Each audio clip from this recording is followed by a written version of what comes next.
Halo semuanya, selamat datang lagi di The Lazy Gadgets untuk news minggu pertama Oktober 2020. Gue tuh kenapa ya selalu kalau ngomong tahun tuh pasti mulut gue tuh kelibet gitu. Oke, jadi seperti biasa jangan lupa untuk follow The Lazy Gadgets untuk berita lebih update setiap harinya. Kalau kalian nggak mau nunggu seminggu. Dan Lazy Titip untuk kalian yang mau official consignment store ada Lazy Monday ya. Kita lagi promo dari dulu ya, dari awal kita buka promonya adalah free consign ya. Jadi kita nggak pernah minta duit dari kalian. Baik sekali kan kita. Oke, kita akan langsung mulai dari berita pertama. Kita mulai dari yang santai dulu. Itu adalah fitur terbaru dari WhatsApp. Jadi kalau kalian tahu fitur kemarin tuh fitur di mana kalian tuh bisa link device. Jadi bisa banyak device sekaligus untuk satu akun.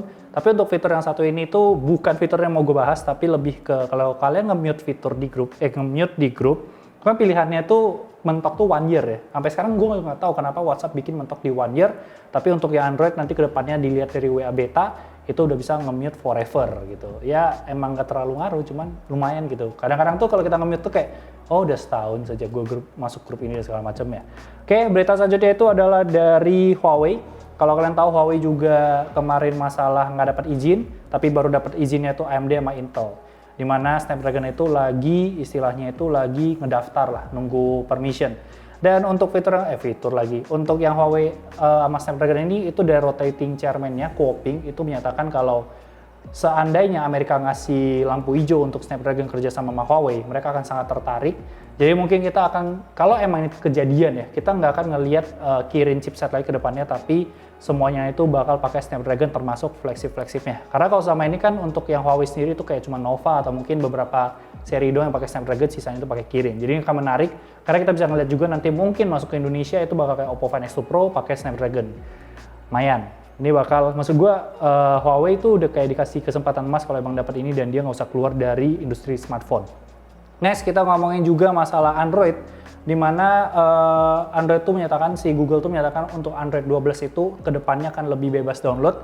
Maksudnya di sini adalah lebih bebas untuk App Store pilihannya. Kalian bisa kayak ke Samsung Store, mungkin Oppo Store, Oppo App Store, Oppo App Market, Realme something, gue lupa semua namanya. Tapi ini bakal berlaku di Android 12, cuman untuk in-app purchase-nya atau in-app payment-nya itu bakal ngelewatin Google semuanya. Jadi walaupun gerbangnya banyak, tapi untuk pembayarannya tetap satu.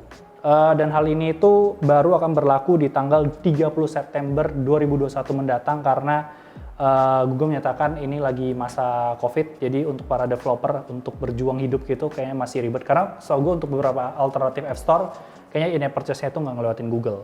Next kita ngomongin Google juga, Google Message salah satu fitur yang cukup unik. Gue nggak tahu kenapa banyak yang tidak excited untuk hal ini, di mana kedepannya Google Message ini bisa langsung menghapus OTP.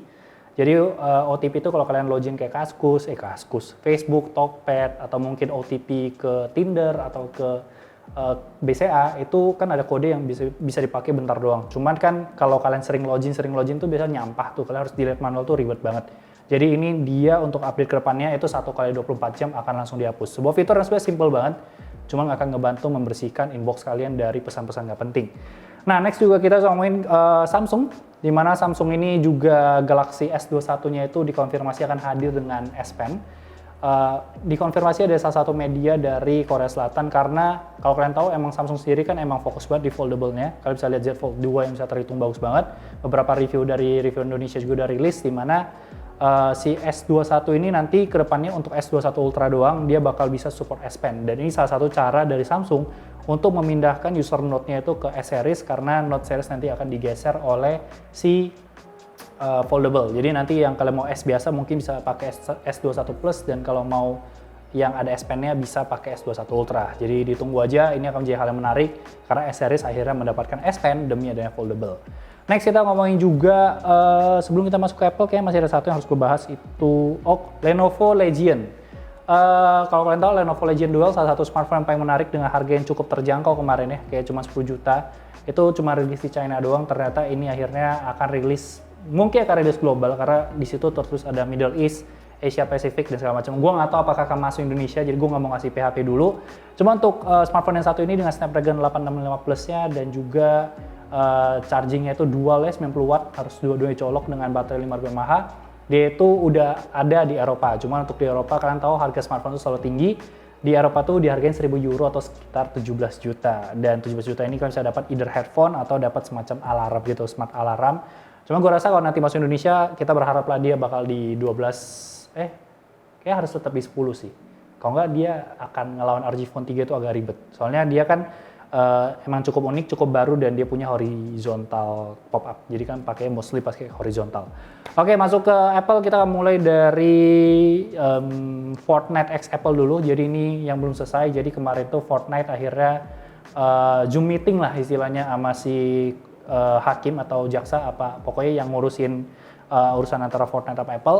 Di sini mereka tuh Zoom meeting dan sebenarnya si hakimnya itu nggak terpersuade sama sekali dengan apa yang dikatakan oleh Fortnite dan menyatakan cara mereka itu nggak honest, nggak jujur karena mereka itu tiba-tiba masukin si in-app purchase-nya sendiri ke sana. Dan menurut si hakim juga ini selama ini juga kayak Sony, Nintendo, Xbox semuanya itu udah sistem walled garden, jadi semua benar sistem yang tertutup, in-app purchase, in-app payment-nya semua harus melewati mereka. Jadi sebenarnya ini hal yang biasa, tapi Fortnite itu mencoba untuk meminta si judge-nya ini untuk Apple tuh harusnya nggak boleh begini, yang sebenarnya sistem yang udah ada sangat lama. Jadi kabarnya ini bakal dikelarin di bulan Juli tahun depan, di mana ini menggunakan jury trial atau mereka akan meminta opini-opini dari 10 orang random atau 20 orang random dari masyarakat untuk tahu, biar ini tuh selesai secara permanen. Jadi masih ada waktu sampai tahun depan.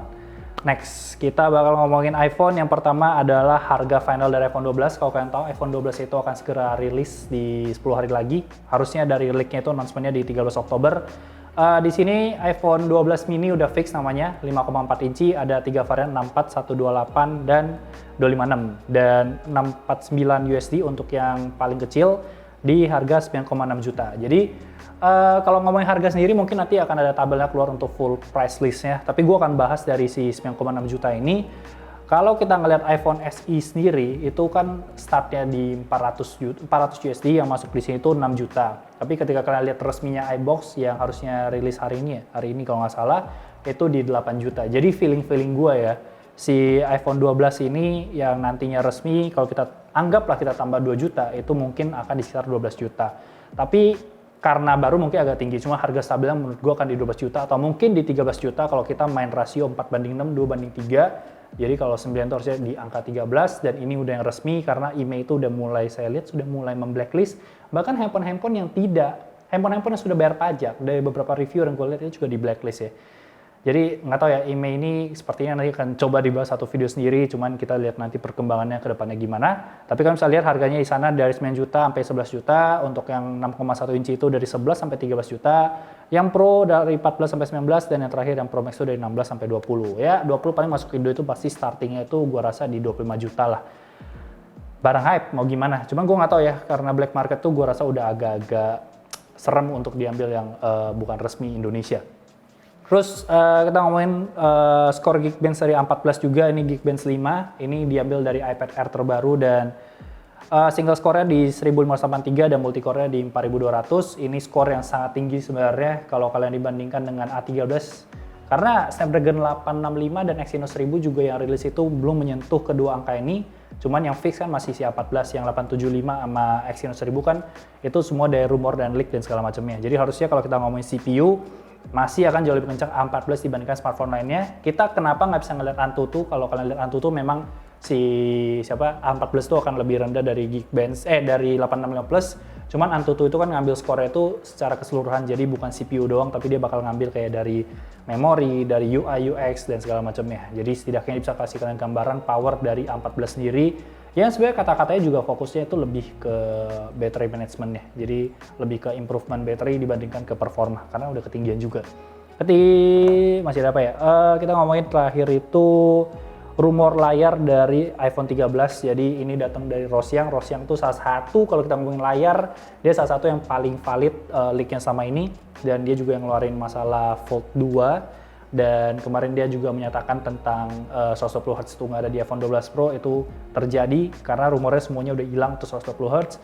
Jadi untuk smartphone si iPhone 13 ini yang gue rasa kalian juga akan bacot ya, kenapa iPhone 12 belum rilis udah bahas iPhone 13. Cuma menariknya adalah semua lininya mungkin akan tetap sama, iPhone 12 cuman nggak ada perbedaan ukuran layar dan segala macamnya, cuman kita nggak tahu untuk urusan notch. Tapi setidaknya untuk iPhone 13 yang versi biasa bukan yang Pro nanti akan jadi OLED semua. Dan untuk kameranya itu dia bakal nge-adapt sensor kamera dari iPhone 12 Pro dengan masih dual kamera, cuman sensornya itu akan pakai yang 12 Pro. Sedangkan iPhone 13 Pro sensor size-nya akan diperbesar jadi akan lebih bagus dan layarnya tetap OLED dan kabar-kabarnya bakal 120 Hz.